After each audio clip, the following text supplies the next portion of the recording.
और प्रेमिका कैसन आशिक रहलू वो आशिक ऐसन रहल वो आशिक हम आशिकी हो कई कई क्वालिटी के आशिक होने क्या होगा जी? हाँ एक ऐसन होना एक वैसन होना एक वैसन एक वैसन तो चीज है और तोहरे जैसा क्यों नहीं देखा अपन अपन कोई बात खोलेला नहीं, अपने अपने दिल के अंदर के बात क्यों खोलेला नहीं। वो सोचना कि दवाई रही तो कोई बात सही बनेगा।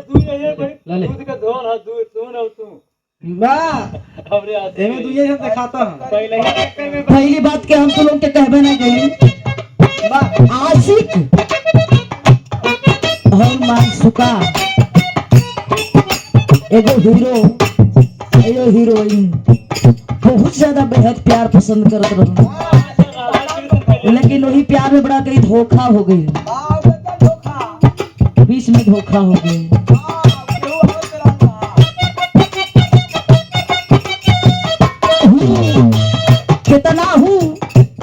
कितना हूँ लड़की लड़का से प्यार करे,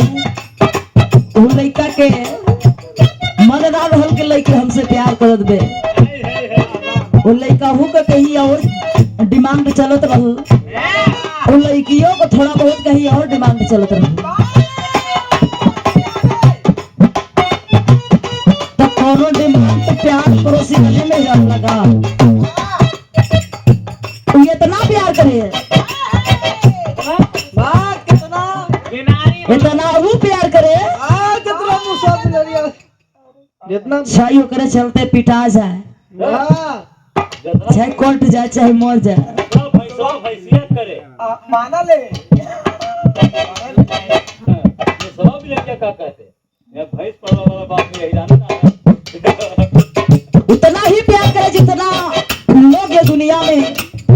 कई कई कोना में ऐसे ऐसे लोग बाड़न प्यार के बड़े आशिक हैं। पहले बात आदमी कहते बोलते बतियाते हैं कि कितना हूँ लोग प्यार से अगर बुला दे उसके द्वार पे चले जाते हैं, सम्मान मिल जाता है। अगर जिसका मन में अगर दुखी है कभी नहीं मन उसका अतरम होता है कि थोड़ा हंस बोल ले बतिया ले, कभी नहीं होता है। फिर मास्टर बजा के आई ओ आशिक वो मासूमा से कह रहा है क्या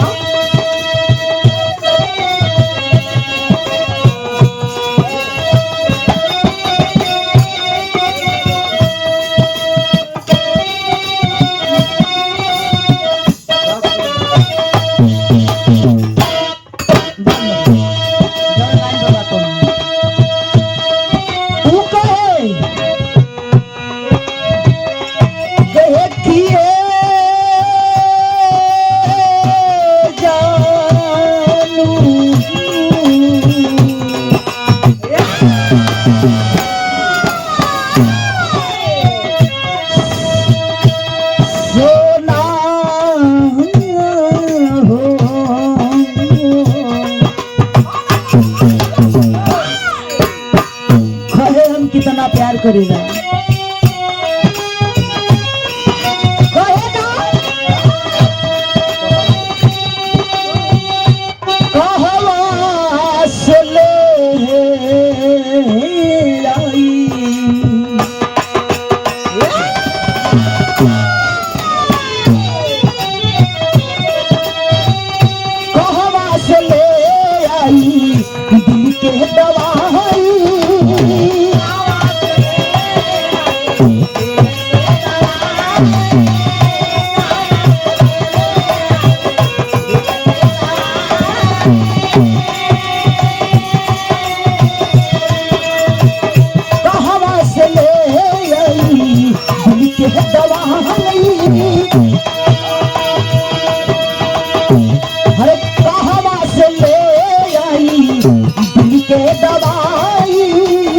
कैसे करा दिया करे जवान के जानी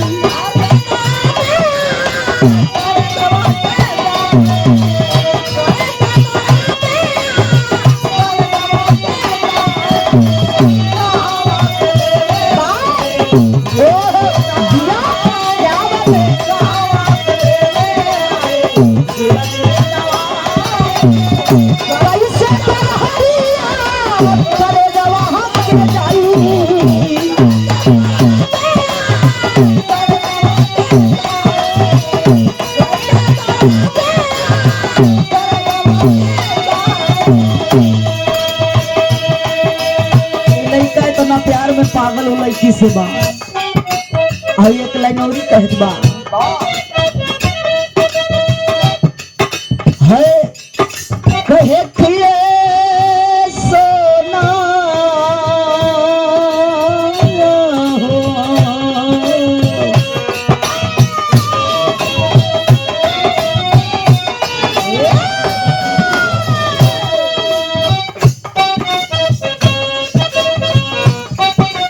अरे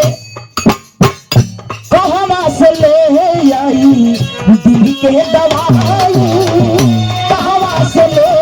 आई दिल के दवाई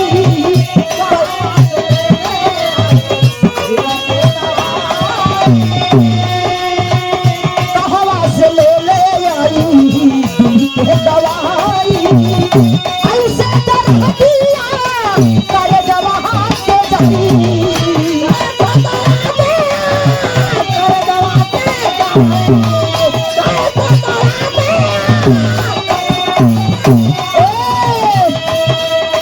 साले सालाना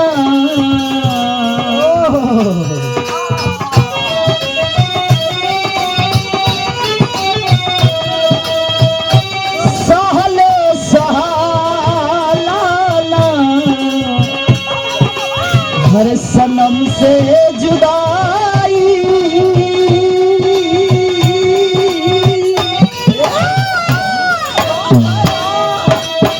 सहले सहात नहीं थे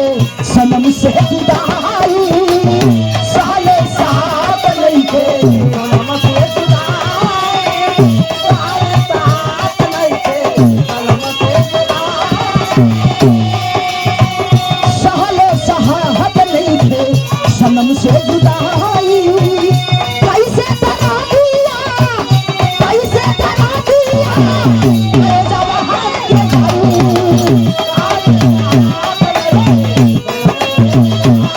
कैसे तना दिया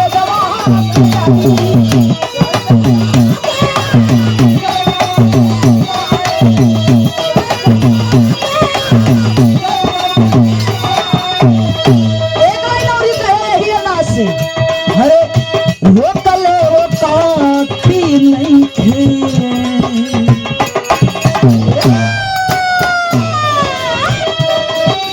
हे सोना हो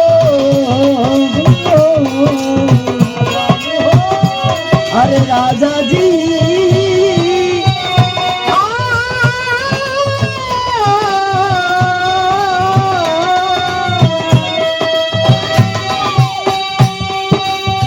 रोकले रोकात नहीं थे अरे रोकले रोकात नहीं थे आँखिया खोली थे रोकले रोकात नहीं थे आँखें अपने रोकले रोकात नहीं थे आँखें अपने लागता की बेधता लागता की बेधता यही में लागता की बेधता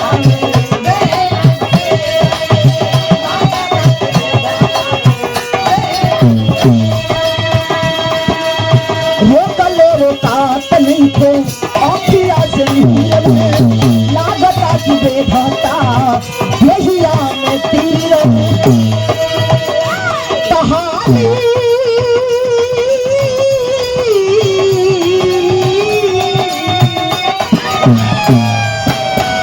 कहानी